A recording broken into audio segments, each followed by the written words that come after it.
Hello, my friends. Welcome back to another episode of the Find a Way podcast with Dusty. Hopefully you're doing well in your journey and you're finding a way. When there is no way, we find a way. That's what we do.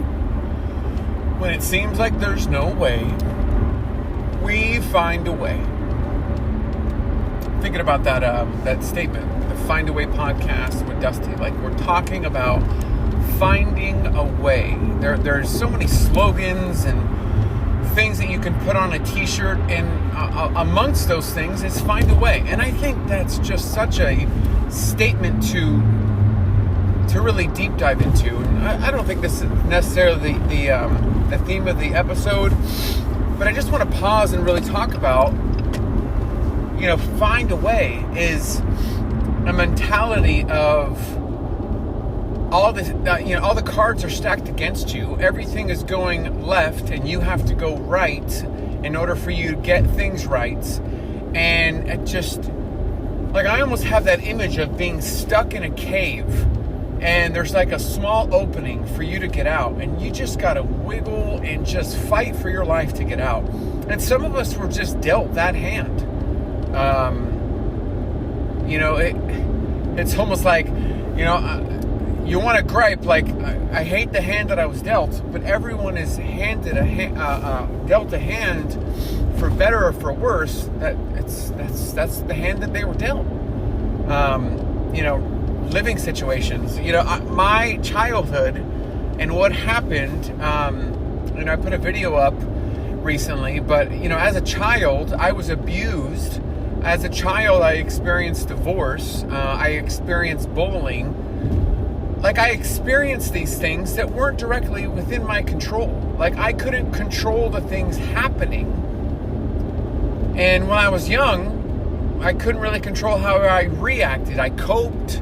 That's where the food addiction was birthed out of. The coping of things that happened to me that weren't within my control. Like, ideally, my parents wouldn't have gotten a divorce. Ideally, I wouldn't have been abused. Ideally, I wouldn't have been bullied. Ideally, I would have taken my reaction to the actions around me. I would have had a better reaction and not use food to cope. And ideally, but I was dealt the hand, and as I got older, it was almost like I took ownership of, yes, this happened, but I now need to take ownership on how I react now and going forward. And finding a way is, man, it's tough. It's rough. But just wiggling your way through to find a way to work it out and to make it through. And part of what I wanted to kind of strategize or talk about and kind of just get out there is the mental tips and strategies on being successful in your journey. The mentality of this whole journey is what really is the rudder to the ship. It's what's steering this whole thing. And I think it's so incredibly important to know the tips and tricks on how to overcome. Like, I just got done with the Hot Chocolate Run Nashville 10K. And I set a PR today. I'm really happy about that. Man, I pushed it. There was a lot of hills, but I pushed it. And what I realized is that during the race, in many similar moments at that time in the particular race, when I would I would oh, this is tough, I'm going to quit. Like, I was self-coaching myself that I'm at this stage of the race. I've got this much more to go. Or I've done this course now 3 times in a row, so I know where the turnarounds are. So I know how to mentally prepare of, okay, I got to grit through this hill. But I got to know that as soon as I get to the top of the hill and I turn around, this uphill becomes a downhill. So, one foot in front of the other, swing your arms more than usual so you propel yourself forward, and eventually you'll get up that hill and it'll be a lot breezier on the way down. And it was. And I was coaching myself depending on the location of it. And it was just brought about from experience. And I've talked about that on I think the prior episode and the prior episode before that. It's just, you're really going to be able to get through by knowing and experiencing. That's where the kind of the quitting comes in, as you go through this tough time or this hardship, and then you're just like, well, I'm done. And it's like, turn that hardship into, that hardship's going to be a source of strength in the future if you keep pushing at it. You've got to use it. You've really got to use it. So I've noticed, especially in this journey of wanting to drop weight, to get faster running, I'm happy with, where my body fat percentage is. What's interesting is that I am considered overweight, but I am considered above average on muscle mass. And so the doctor's like, oh, well, you need to drop weight. It's like, well, what are you reading that off of? Your BMI. Well, BMI uses the weight and the height, and that's it, not muscle. It doesn't consider muscle, doesn't consider body fat percentage. And so it's like, oh, well, you're overweight. And it's like, oh, okay, so let me lose all my muscle just so that I can meet the normal weight range. It's like muscle is going to preserve my structure, my strength. And so if you're new to the journey, another term to know and gravitate towards is get yourself an in-body or one of those scales from Amazon that reads your body fat percentage, your body water. Honestly, they're the same price as, especially if you get it on Amazon or Walmart, they're the same price as you can get on at the stores. But it's got a little square metal thing for the heel and then also for the ball of your foot. You step on it, gives you your weight, but then it'll track itself to an app, and that app will tell you what's your body water, muscle mass. Honestly, it's not, you're not going to use it as this is supremely accurate to these $1,000 machines. No. But if you're measuring it the first day, the first week, the first month, the first year, a couple years, you're always going to base it off of the first time you weighed yourself on there. So that is a good basis point because you've been able to, like if you think about a food scale, you put a plate on the food scale, it's obviously going to show weight is up, but if you reset it for it to consider the bowl, then it'll give you the proper weight of whatever item that you're trying to weigh out for food tracking and food measuring. Well, the same thing is with these scales, to where you're essentially just resetting by stepping on it for the first time. Let it read where you're at, and then it's going to show you how you're changing as time goes on. And so that's why it's really important to get those versus just your standard scale that's just going to give you your weight. Because what's going to happen is that what if you go up in muscle mass and don't change on weight? All of a sudden you're going to be discouraged because the weight didn't change, but the muscle mass is up. It's a mental trick. It's a mental, okay, this is where it could potentially discourage me, and this is where I need to safeguard myself. That's a good mental tip right there. Where have you typically gotten discouraged? I've heard this many times, and the many folks that I've talked to through accountability coaching and through other means is, okay, I want to get started with something. Well, what's different this time that was different last time? And that's where things get squirmy. Well, I'm just gonna focus this time. You've got to be like, you're not going to plan a trip to another country like we're just going to figure it out as we go. What? Some people can figure it out as they go, but most people, a majority, 99.9% of folks can't do that. And there are a 0.1% out there that can just drop weight by eating pizza every day. Nobody likes you. All right, somebody does. But for a majority of us, you're not going to go into this journey of weight loss unplanned. You're going to have to plan. And starting something on Monday, doing a diet you saw online, you saw Carnivore Ray have a nice, smooth, silky voice. You know what I'm talking about. This guy, his name is Carnivore Ray, and he's got this voice. I think he's a loan officer too, so he's like, for a living, he's in an office talking with folks. He's just got this smooth way of talking, and it's like, he's just, I call it the gift to gab. I used to, way back in the day, be a debt collector. It was a Craigslist ad that I answered, and I was like, I just need a job, and I was a debt collector, and I learned that from there, that Some people just have the gift to gab, the gift to talk, the gift to speak. They're just smooth naturally. And so Carnivore Ray is a smooth talker, and he talks a lot about carnivore, and he is a big carnivore supporter. He's got his blood work done, has done all these things. And it's like, well, you see this smooth, silky voice. Okay, I got to do carnivore. You can plan on doing carnivore, but just to make a decision because you see a cool video or listen to a good podcast and say, I'm going to do this, that's not the way to go. There has to be, the way you would plan for a trip out of the country is the way you need to plan for your last, big bold letters, last and final journey of losing it and keeping it off. Not another, like, oh, I'm just going to figure out this time. No, there's no longer this time. There's this time. No. There's the time. There we go. Hey, here we go. There's not this time I'm going to lose weight. There's the time you lost the weight. The weights, and you kept off the weight. You kept it off. You got to plan. And you got to write down your vices. What gets you out? What's your discouragement? Like here's I talk about journaling all the time. Write down your discouragements. Have a conversation with your spouse, significant other, accountability partner. What are your vices? What are your discouragements? Where have you started before and you've tanked prior? I'll name a couple of mine. I get on the scale, first week, see results. Second week, same results. Third week, same results. I get into a month, and the first week's weight that I lost is no different than the fourth week that I've lost.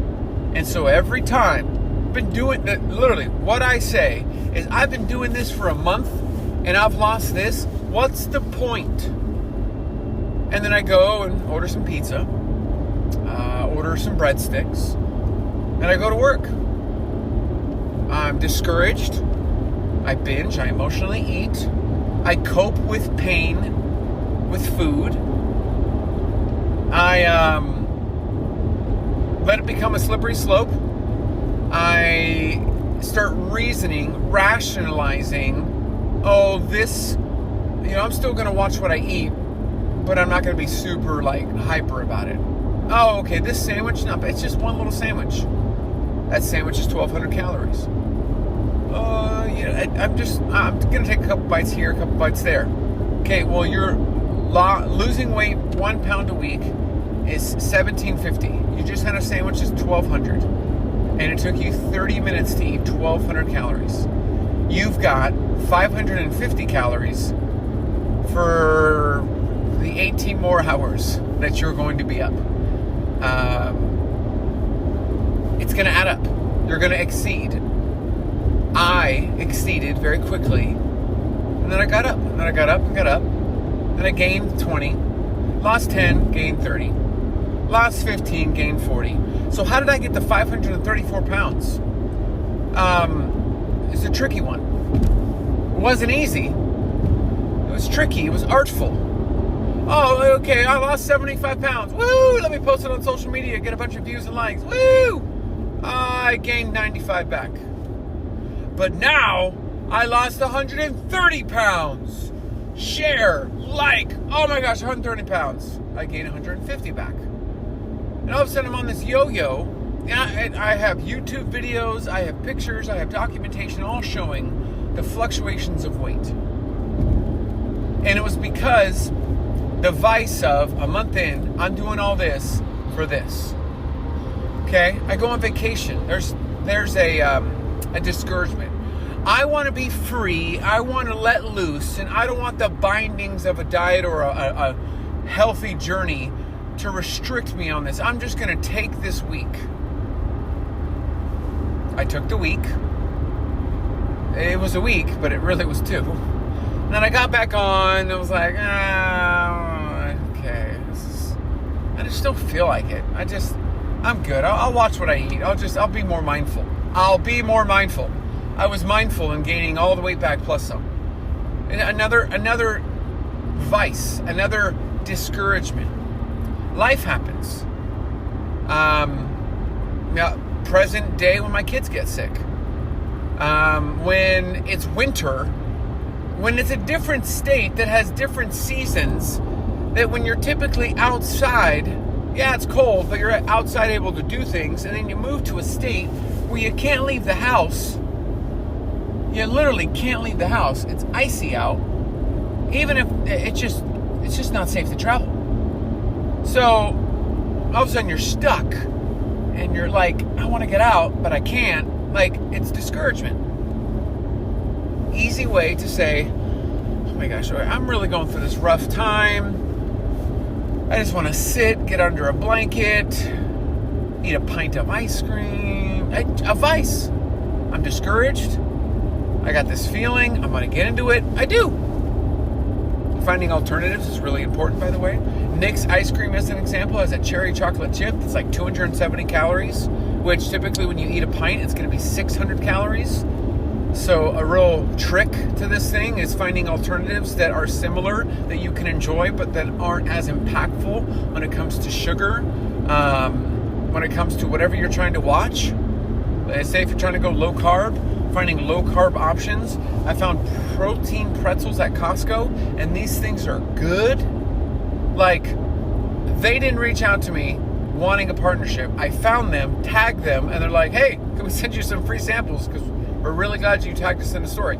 Absolutely, because I like you. It's alternatives that will get you through. And Halo Top's a good example of a pint of ice cream. Breyers has got the no sugar added. It's actually pretty low, and all the macros actually pretty good. So finding discouragement, finding things that take you out is going to be a really a good way to work around because the discouragement's going to come. If you're saying this time, that means the last time something took you out. Well, what are you doing different now that the last time isn't going to take you out with? Well, let's fast forward now and let's move forward to the future. Maintenance.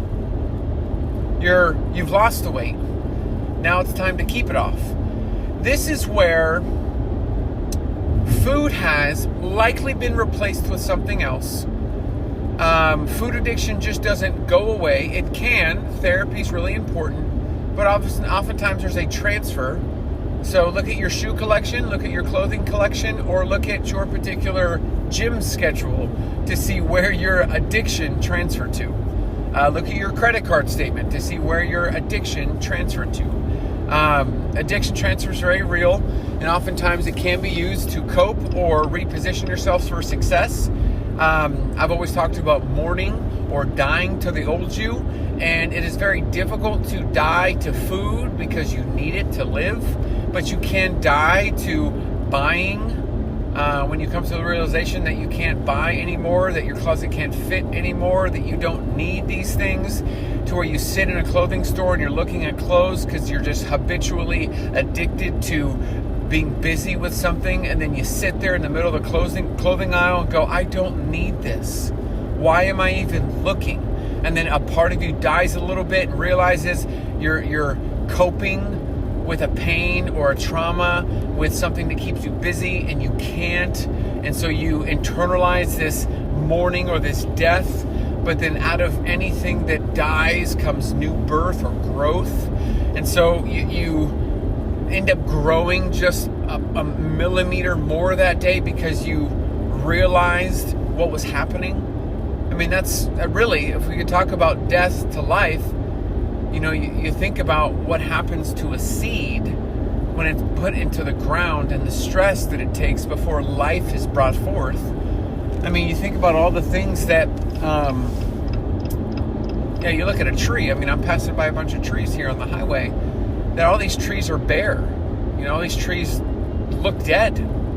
But soon enough, spring's going to come. We're going to get plenty of greenery, and they're going to come alive again. And it's like,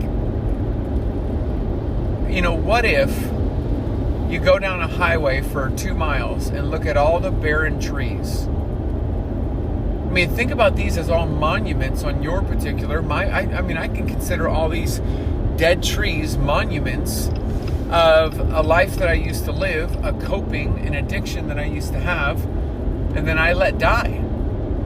and I let die that can still potentially come back. It's almost like you think about other addictions, drugs and alcohol. It's like they found ways through rehab, through treatment, to work through the addiction. And you'll talk to anybody that's got their chip, their AA chip, that it's not like the desire for it goes away. You just learn how to manage it. And it's like, well, food addiction's the same way. It's not like the desire and love of food, which feels so good and tastes so good, goes away. You just learn how to manage it. So what I'm doing is I'm doing some forest management on all these dead trees, that what needs to die, I'm going to let die and cut it down. Knowing that, hey, there could be regrowth there, but I've got to do proper maintenance on the forest to make sure that I keep what's dead, and then I don't let it come back. I don't let food addiction come back. Because what you'll see is many times on social media, folks go through a mourning or a death period on their weight loss journey and lose 150, 200 pounds. But time and time again, there's another post on Instagram, but I've been really struggling, and a lot of what I used to deal with is coming back up. Absolutely, because maintenance, forest maintenance is important. I haven't taken the time to really look into this, but I kept hearing about the fires in LA that it had to do with a lot of forest maintenance. I don't know if that's true or not, but honestly, it makes a lot of sense that things can get wildly out of control if you don't do your proper maintenance. Like if you're not willing to maintain what you've got, you're going to wildly just, there's going to be a fire of cravings. I mean, you can think about all the kind of connections there, that if you don't do the proper maintenance, the fire could get out of control. If you don't properly maintain your journey, your gain back, your cravings can get wildly out of control, and you got to be mindful of that. It's these tips and tricks that are going to help you conquer. I mean, I just posted this week about chapter 17 in my book, Practical Weight Loss Guide, which I want to say thank you for those of you that maybe even are listening to this who have donated to my GoFundMe for my second surgery. Just want to say thank you. I know a couple of you have asked for an ebook in exchange of donating to the GoFundMe. Absolutely. And just send me a DM. I'll send you a coupon code and you'll get a ebook for free. So I just want to take a little sidebar and say thank you to those, getting me a little bit closer towards my goal of getting the second surgery done. Now in chapter 17 of my Practical Weight Loss Guide, there's tips right there on how to handle social situations, because a lot of people like to make a lot of comments about you being on the journey of weight loss. For some reason, I think when folks realize that you're on a diet or watching what you eat, they feel entitled to give you everything that they've learned and taught. And, you know, it's great to be helpful and useful, but it's almost like you want to wait for them to prompt you for inputs, because volunteering unsolicited advice actually might confuse or throw somebody off the beginning of their journey. Because again, like I've spoken on a prior episode, it's like showing up first day of work, working a cashier and knowing every button. It's like, whoa, there's a whole lot to learn and a whole lot going on. By you putting in a bunch of different information, it's just going to make it worse. Maybe if they're on it for 6 months, hey, what have you learned? Hey, what have you experienced? Oh, well, this is what I've learned along the way. It's a collaborative effort on you trying to help or contribute, not a, oh, well, did you know this? And well, I won't forget someone that I've always had a great relationship. She's a lot older. It was almost like an auntie relationship. And I remember having, I think it was a chocolate protein bar. I think it was a chocolate. Oh, no. It was coffee. Coffee, and I had some cream in it. And I remember she came up and she goes, oh, you've got some coffee. I said, yeah, coffee. And I put a little cream. Oh, well, shouldn't have that. That can really deter you. And I'm like, what? I've got emergency. Someone's got like their hazards on, but there's no traffic in front of them. Okay. You know me, driving while do it a podcast. Find a way. Find a way. But she goes, oh, can't have that. She had this like smirk or look like, can't have that. It's like, yeah, I can. Like, there's nothing wrong with me having this. It's calories, but I can have calories. It's not like you're going on a diet and you don't eat. No, you eat. You just maintain and you manage what you eat. And chapter 17 goes over all these awkward situations that you may have and ways to get through it. It's tips, tricks. It's the way through. That's really helpful. So, honestly, I don't know what the title of this episode's going to be. I think this episode is 278. 278? I think so. But, hey, if there's a topic, there's something you want to talk about, go and do a deep dive. A lot of times I don't have a big pre-plan. I'm like, let's just find a way to do a podcast and talk out the journey and somehow connect and relate with something that you've got going on in your journey. So hopefully something helps in this particular episode. Thanks for tuning in once again. 26 minutes is longer than usual. I just chatted for 26, 27 minutes straight. I'm going to give my voice a little bit of a rest, but I will drop this one actually right away because of the gap in time I put in between the last one. But thank you for tuning in to this particular episode of the Find a Way podcast with Dusty. Send me over a DM with any questions or any topics you would like me to discuss and go into. I want to say thanks again for giving towards my GoFundMe for my second skin surgery. Thank you to anyone that's purchased an ebook, has used my code with Legion, code Dusty. All of those are going to a separate fund for the tattooed nipple. Because I am not reattaching my nipple, it becomes less of a risk if I just cut all the extra skin off and it just becomes a straight line across. So I'm not reattaching the nipple, I'm doing a 3D tattoo nipple. So I'm trying to use any one of my ebooks or code usage through Legion towards that fund of getting a 3D nipple and looking somewhat normal, which I've never really looked normal with my shirt off. So that's an experience that I yet may experience when I'm 42, 43, 44 years old, however long this takes. So thank you again for tuning in, and I'll talk to you on the next episode. Take care.